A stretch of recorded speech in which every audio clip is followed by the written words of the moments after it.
이번에는 의사소통 능력 다시 넘어왔습니다.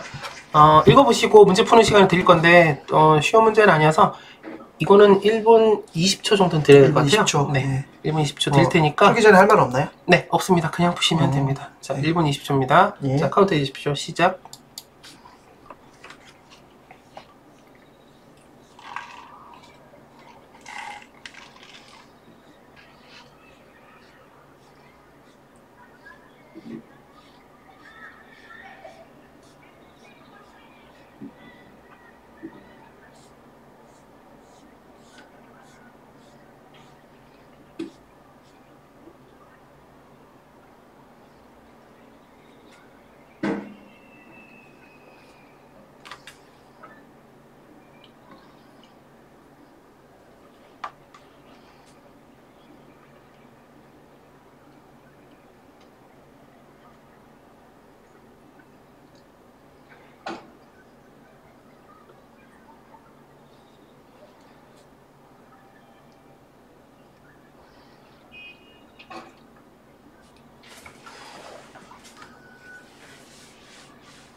네, 정지입니다.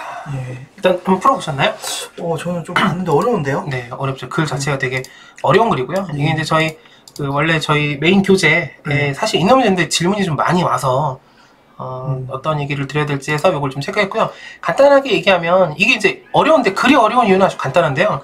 글이 어려운 경우는 어떤 경우냐면 이 글 쓴 사람이 읽는 사람에 대해서 지금 현재 우리가 살고 있는 이 시대에 이 글을 읽기에는 이 글 쓴 사람은 좀 더 예전 사람으로 보여요. 그게 이제 번역이 되고 뭐 어떤 상황이 되는지 정확히 모르겠지만 하여튼 우리가 읽기에 뭔가 불편한 단어들이 너무 많습니다. 써있는 단어들도 경외감 있고 가로치고 이렇게 영어까지 써있다는 것 자체가 보통 이제 가로 쓰고 어떤 다른 언어로 써있다는 거는 그 단어만 갖고도 해석이 좀 모호할 경우에 필요하기 때문에 필자가 쓴 거라고 보면 그 자체는 글에 구성하고 있는 단어들이 어렵습니다. 그래서 내용에 대한 이해가 사실 쉽지가 않아요. 일단 첫 번째. 그래서 질문이 좀 많이 오는데 제가 드리려는 건 뭐냐면 이제 앞서 의사소통 문제풀이 할 때 이렇게 말씀드렸는데 하나가 예측이고 하나가 구조라고 말씀을 드렸었는데 예측은 이제 보기 갖다가 예측을 한다 이런 거였으면 구조라는 건 본문에 대한 구조적인 측면에 집중을 할 거고 그게 당연히 이제 단락으로 들어갈 겁니다. 글 쓴 사람이 어떤 식으로 자기 얘기를 하고 있느냐. 첫 번째, 저 왕권에 대한 위대한 옹호자 역시 이러한 정도의 저항권을 인정하고 있다. 그러니까 이 내용 뜻 자체가 완벽하게 뭐냐 보다는 뉘앙스에 대해서 되게 집중을 해야 되는데 왜냐면 기억을 이제 알아야겠죠. 기억이 그가 그것에 첨부한 두 가지 제한은 가로 진실이다 라고 돼 있어요. 가로치고 진실이다. 진실이라고 하면은 말 그대로 맞는 건데.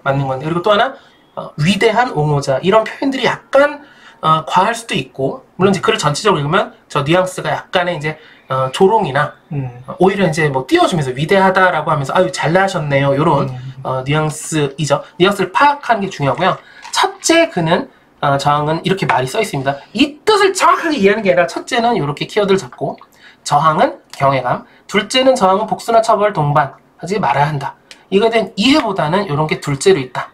열등한 자는 우월한 자를 처벌할 수 없기 때문이가 그가 제시하는 이유다 해놓고 나서 두 번째 문단에서 이렇게 가죠. 첫째에 대해서 나는 이렇게 말하겠다. 그러니까 저기 써있는 첫째에 대한 멘트가 여기 이제 자기 생각이 써있을 거예요.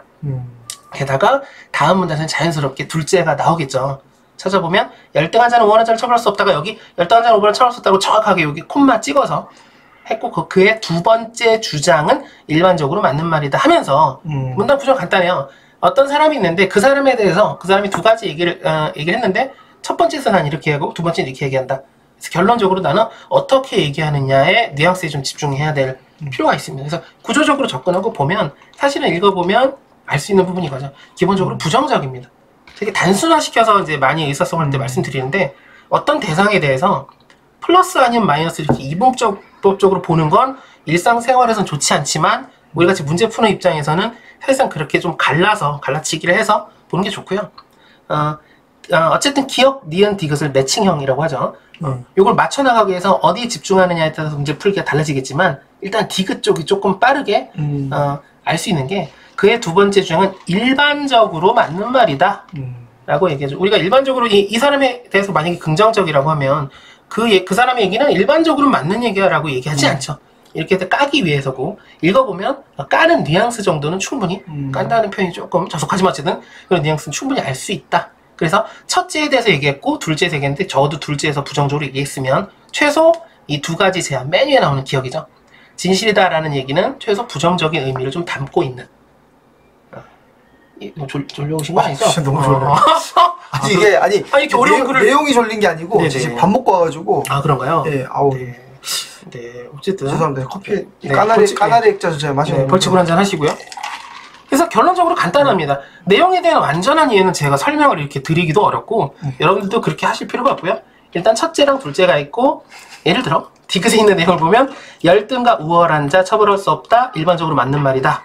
라고 돼 있죠. 그러면 열등과 우월에 대한 얘기가 필요한데 1차적으로 보면 디귿 쪽에는 모든 복에 열등과 우월이 있긴 있어요. 읽어보면 결국 그거를 부정적으로 얘기하는 말투를 찾는 거고요. 조금 더 쉽게 얘기할 수 있는 건 니은인데요.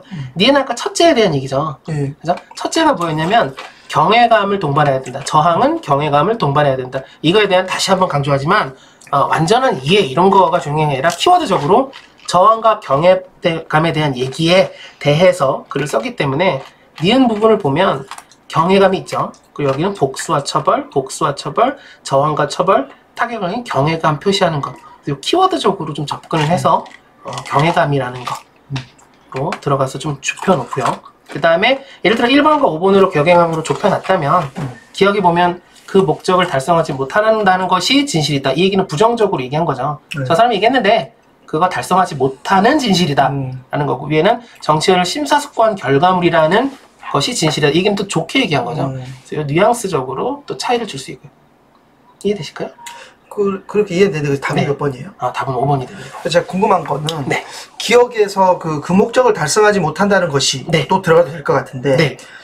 절대주의에 근거한 것이라는 점이 네. 또 들어가도 되는 건가요? 아니면 저건 틀린 선지가 되나요? 글쎄요. 절대주의에 근거한 것이라고 얘기하려면 일단 절대주의에 대해서 혹시 알고 계신가요? 그러니까 절대주의, 왕권 절대주의 뭐 이런 걸 얘기하는 걸 수도 있잖아요. 그러면 그거에 대한 것이다 라고 하면 그 밑으로 절대주의에 대한 얘기가 쭉 나오겠죠. 왜냐면 이 사람이 저 사람의 얘기는 절대주의에 근거한 진실이야. 그러니까 이게 틀렸다는 건가요? 그렇죠.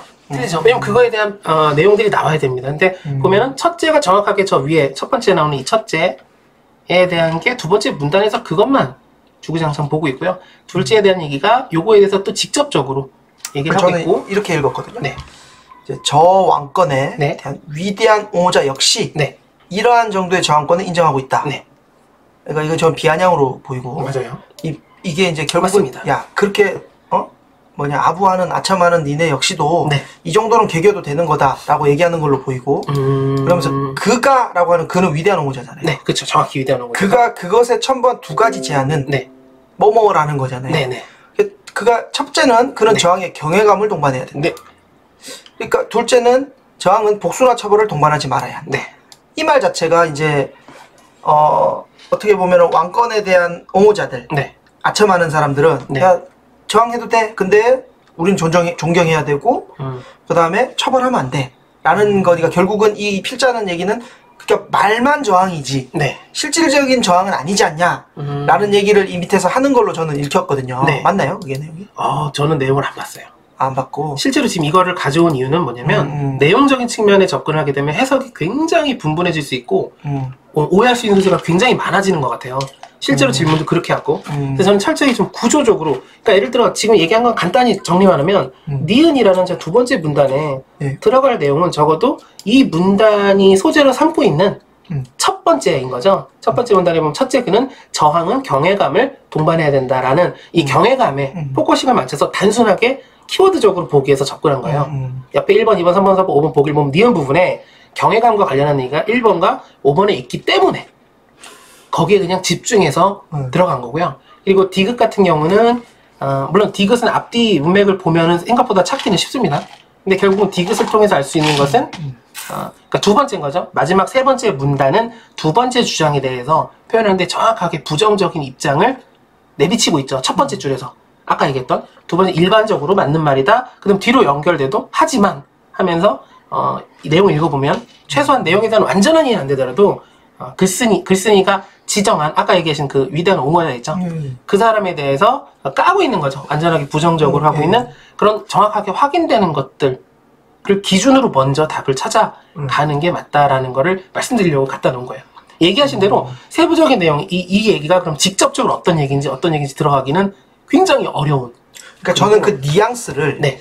이 첫 번째 문단만 네. 보고 어느 정도 잡고 네. 넘어가는 게 좀 더 이 전체적인 내용을 이해하기 좋지 않을까라고 생각을 하거든요. 네네. 말씀하신 부분에 대한 거는 실제로 첫 번째 문단에 대한 내용도 제대로 읽지 않고 니언으로 가서 이 뉘앙스가 전체적으로 부정적이다, 긍정적이다를 판단하기 좀 쉽지 않지 않을까. 그런 거를 일반적으로 하긴 좀 어려운데 이 글에서는 왜 가능했다고 생각을 하냐면 글의 구조가 첫째 요거, 둘째 요거, 그리고 첫째에 대해서 나는 이렇게 말하겠다.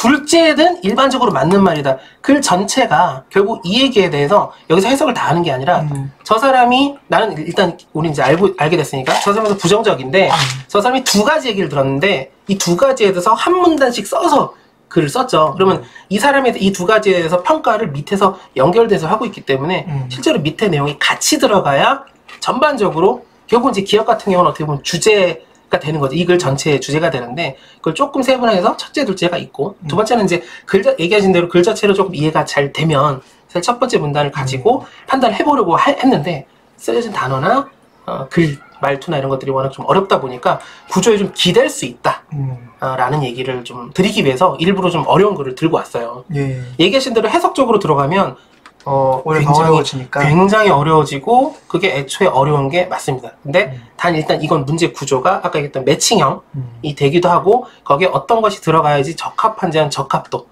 내용과 별개로 이런 쪽을 좀 말씀드리기 위해서 가져온 거고요.